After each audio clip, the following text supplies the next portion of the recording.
امریکہ آج دنیا کی واحد سپر پاور ہے۔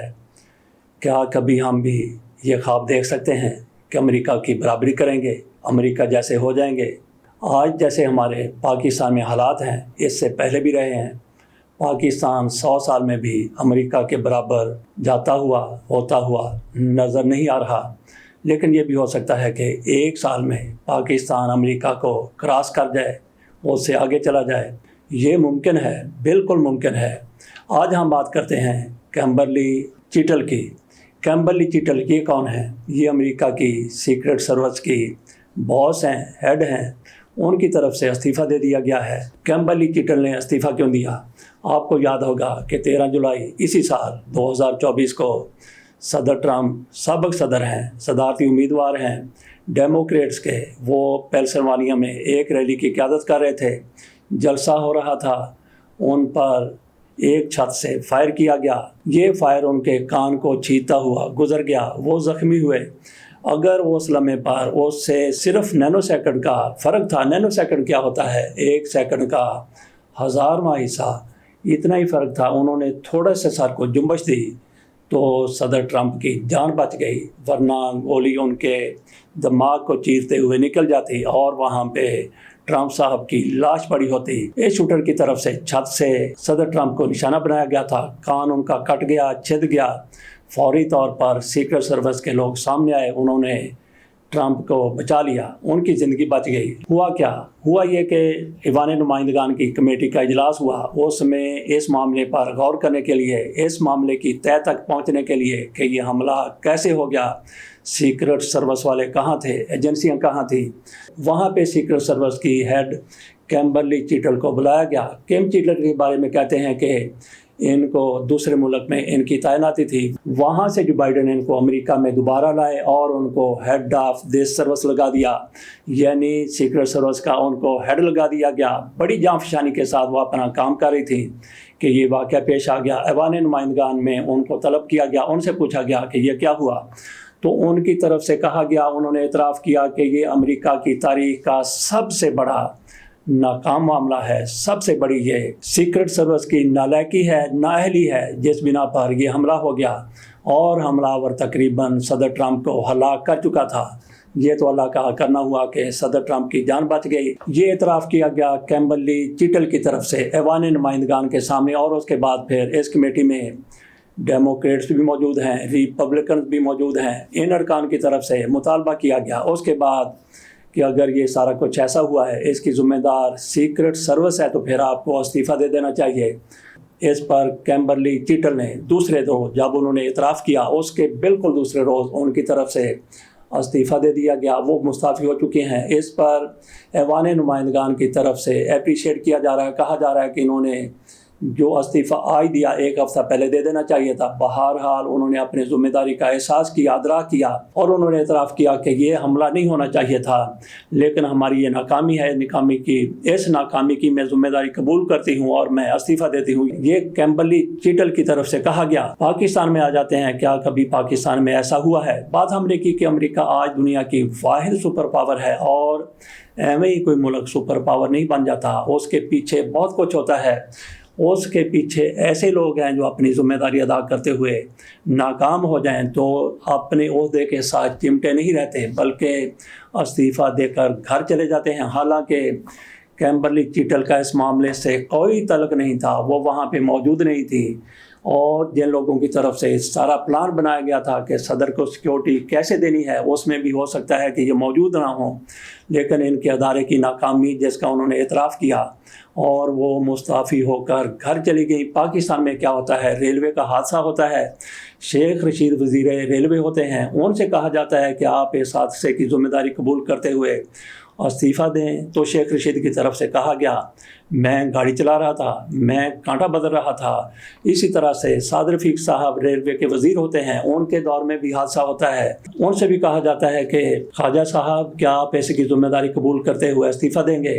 تو خواجہ سعد رفیق کہتے ہیں کہ میں ذمہ داری قبول کرتا ہوں، لیکن کیا میں گاڑی چلا رہا تھا؟ کیا میں کانٹا بدل رہا تھا؟ بلور صاحب ریلوے کے وزیر بنتے ہیں، ان کے ادوار میں بھی حادثات پہ حادثات ہوتے ہیں، ان کا بھی ہر حادثے کے بعد یہی جواب ہوتا ہے کہ کیا میں گاڑی چلا رہا تھا, کیا میں کانٹا بدل رہا تھا کہ میں استعفیٰ دے کر گھر چلا جاؤں. یہ ہم نے ریلوے کی بات کی, پی آئی اے میں کتنے زیادہ حادثات ہو چکے ہیں, لیکن کسی چیئرمین کی طرف سے آج تک استعفیٰ نہیں دیا گیا. پاکستان میں ایسا کلچر ہی نہیں ہے, بہت کچھ ہو جاتا ہے, بڑی بربادی ہو جاتی ہے, تباہی ہو جاتی ہے. براہ راست وزیر صاحب ملوث بھی قرار پاتے ہیں, لیکن اس کے باوجود کبھی پاکستان میں ایسا نہیں ہوا کہ کسی نے استعفیٰ دے دیا ہو. بہرحال ایسا ایک مرتبہ ضرور ہوا تھا. اٹارنی جنرل جی ابراہیم صاحب ہوا کرتے تھے, انہوں نے الیکشن کروایا, لیکن الیکشن صاف شفاف نہیں ہو سکے, تو اس کے بعد ان پر تنقید ہوئی تو وہ استعفیٰ دے کر گھر چلے گئے تھے. ہم نے بات کی کہ امریکہ ایویں ہی سپر پاور دنیا کے نہیں بنا ہوا, جو پوری دنیا کو آج اپنی انگلی پر نچا رہا ہے, پوری دنیا کو کنٹرول کر رہا ہے پاکستان سمیت. تو ایسے ہی وہاں پہ باصول لوگ ہیں. تو کیا ہم امریکہ کے مقابلے میں آ سکتے ہیں؟ کیا ہم امریکہ کا مقابلہ کر سکتے ہیں؟ 100 سال بعد بھی ہم یہیں پہ رہیں گے اور امریکہ اوپر ہی رہے گا.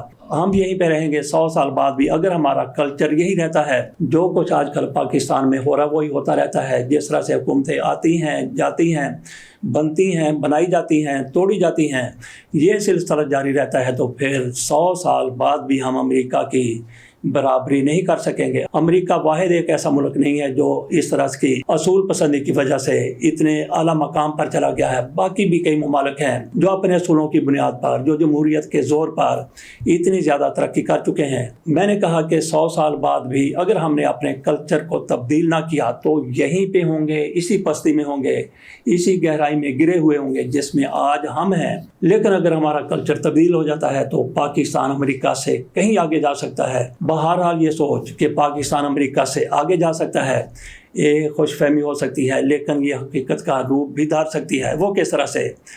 ہمارا اگر ایک ادارہ وہ مضبوط ہو جائے, وہ خود مختار ہو جائے, تو پاکستان واقعی ترقی کر سکتا ہے. فوج جو کچھ کر رہی ہے, اسٹیبلشمنٹ جو کچھ کر رہی ہے, اس کو کرنے دیا جائے. لیکن اگر عدلیہ اپنے پاؤں پر کھڑی ہو جاتی ہے, عدلیہ مضبوط ہو جاتی ہے, تو پھر پاکستان یقینی طور پر ترقی کر سکتا ہے, امریکہ کے برابر آ سکتا ہے.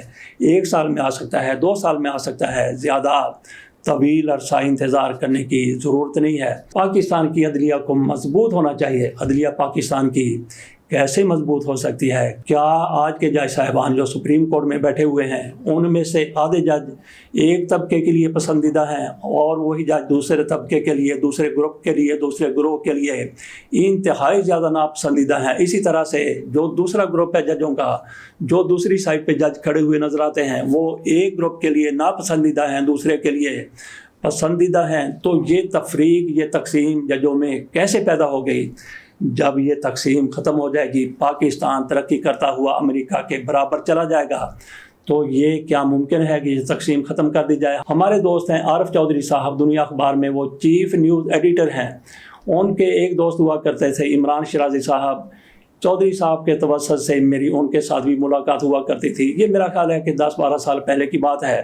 وہ کہا کرتے تھے کہ پاکستان کو اگر آپ نے ترقی کے راستے پر چلانا ہے, پاکستان کو اگر آپ نے دنیا کے امیر ترین ممالک میں شامل کرنا ہے, تو ججوں کو امپورٹ کیا جائے. میں بڑا حیران ہوتا تھا کہ ججوں کو کیسے امپورٹ کیا جائے. انہوں نے کہا کہ پاکستان میں جتنے بھی جج صاحبان موجود ہیں ان میں ایماندار ہیں, دیانتدار ہیں, 2 نمبر کے ہیں, بے ضمیر ہیں, قانون کو نہیں مانتے, بد دیانت ہیں, چور ہیں, لٹیرے ہیں. یہ ان کی طرف سے کہا گیا کہ جس قسم کے بھی پاکستان میں جج موجود ہیں, ان سب کو ایماندار, دیانتدار, ان سب کو گھروں کو بھیج دیا جائے یا ان کو کوئی اور اسائنمنٹ دے دی جائے. یہ انصاف کے منصب پر موجود نہ ہوں تو ان کی جگہ پر امپورٹ کر کے دنیا بھر سے ایسے ججوں کو لایا جائے جو کسی کے کانے نہ ہوں, کسی کی بات نہ سنیں, کسی کو درخور اعتنا نہ سمجھے, کسی کے دباؤ میں نہ آئیں, کسی لالچ میں نہ آئیں.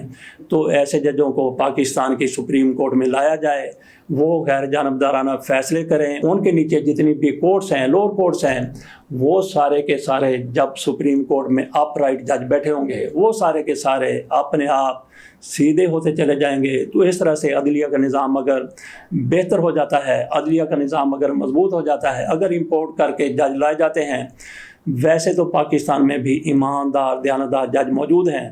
اگر ان کو تلاش کر کے سپریم کورٹ میں لے جایا جاتا ہے یا سپریم کورٹ میں کسی وجہ سے اتفاق سے ایسے جج صاحبان آ جاتے ہیں, تو پاکستان کی تقدیر صرف انہیں ججوں کی وجہ سے بدل سکتی ہے۔ ہم نے کئی فیصلے دیکھے ہیں جن پر عمل درآمد کرنے سے گریز کیا جا رہا تھا یا ان فیصلوں کو نہیں مانا جا رہا تھا، لیکن جج صاحبان کی طرف سے جب جرأت کا مظاہرہ کیا گیا تو ان فیصلوں پر عمل ہوا۔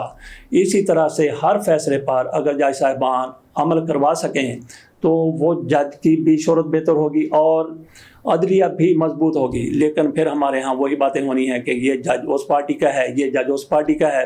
بہرحال پاکستان کا سسٹم 1 سال میں درست ہو سکتا ہے، ہم ترقی کے زینے طے کر سکتے ہیں اگر پاکستان کی عدلیہ مضبوط ہو جاتی ہے۔ ناظرین، آپ کی کیا رائے ہے؟ کیا پاکستان کی عدلیہ اگر مضبوط ہو جائے، اگر ہم پاکستان میں ججوں کو امپورٹ کر کے لے آئیں، ایسے ججوں کو جو کسی دباؤ میں نہ آئیں؟ پاکستان میں کہا جاتا ہے کہ پاک فوج بہت زیادہ مضبوط ہے، جو چاہتی ہے وہ کر لیتی ہے۔ تو ناظرین، آپ تھوڑا سا پیچھے چلے جائیں۔ جب آصف سعید خان کھوسہ پاکستان کے چیف جسٹس تھے، انہوں نے عمران خان کی طرف سے جنرل قمر جاوید باجوہ کو جو ایکسٹینشن دی تھی اس پر انہوں نے نوٹس لیا تھا، تو جنرل باجوہ صاحب کی مضبوط آرمی چیف تھے، ان کی بھی ٹانگیں کانپ رہی تھیں۔